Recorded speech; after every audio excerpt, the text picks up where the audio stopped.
আজকে যারা মাজার ভাঙতেছেন, মাজার উচ্ছেদের জন্য ব্যতিব্যস্ত হয়ে গেছেন, এখানে দেখুন পিছনে দিয়ে দিয়েছি হজরত ইমামে আজম আবু হানিফা রহমতুল্লাহ আলাইয়ের মাজার।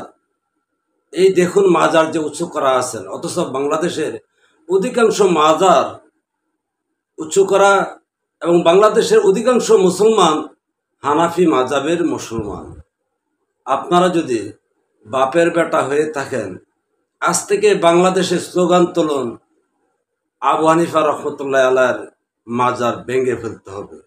আর যদি তা না পারেন, তাহলে বাংলাদেশের যে মাজার ভাঙতেছেন সেটার জন্য আপনারাও প্রস্তুত থাকতে পারেন। এই মাজারের অনুসারী যারা আছেন তারা আপনাদের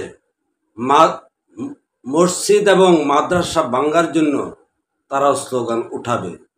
তার কারণ হলো, মাজার যে ব্যক্তির হয়েছে তিনি অপরাধী নয়, এখানে যারা অনৈতিক কাজ করে তারা অপরাধী।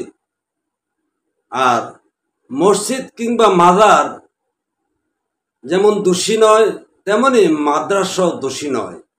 কারণ মাদ্রাসা হলো শিক্ষা প্রতিষ্ঠান, যেখান থেকে মানুষ লেখাপড়া করেন।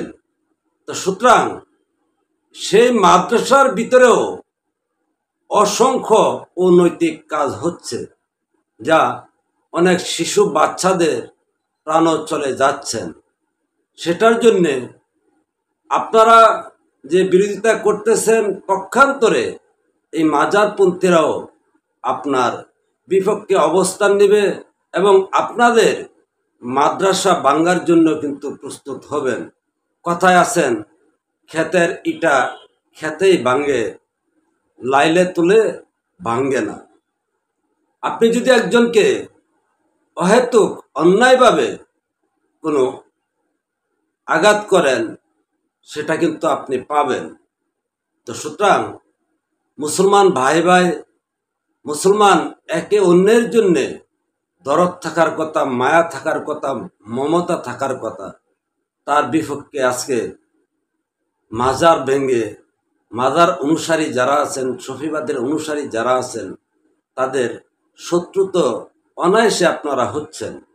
আর আপনারা যদি রাজনীতি করে ক্ষমতায় যান, তাহলে এদেরকে এই দেশে থাকতে দিবেন না। তাহলে আপনারা দেশ চালাবেন কি করে?